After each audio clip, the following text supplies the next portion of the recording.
ھذا بلاغ للناس، تو یہ قرآن لوگوں تک پہنچانے کی چیز ہے، وَلِيُنذَرُوا بِهِ، تاکہ اس کے ذریعے سے انہیں ڈرایا جائے، وَلِيَعْلَمُوا أَنَّمَا هُوَ إِلَٰهٌ وَاحِدٌ، اور اس لیے بھی کہ وہ جان لیں کہ اللہ صرف وہ ایک ہی ہے،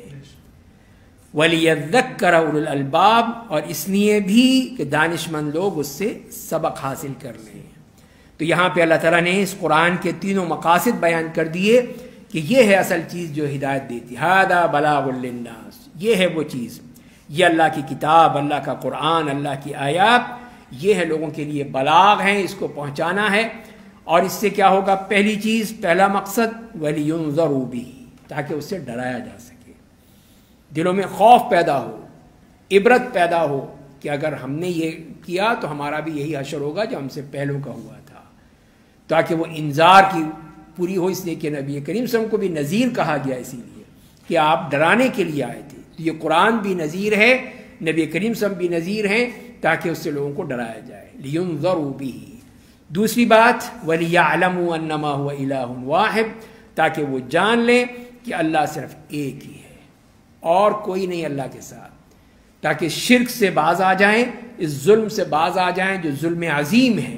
اس سے باز آ کر ایک اللہ کی عبادت کرنے کو تیار ہو جائیں۔ اس توحید پر اگر ہیں تو پھر انشاءاللہ بیڑا پار ہو جائے گا۔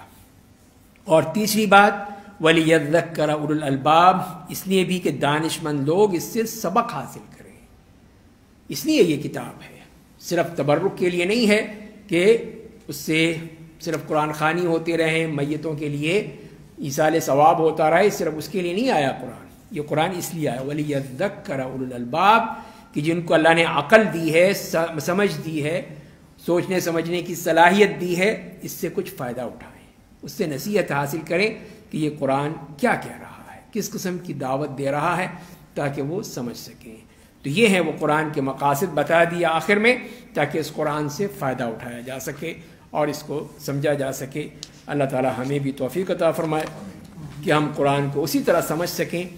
جیسے کہ اس کا حق ہے۔ وآخر دعوانا الحمدللہ۔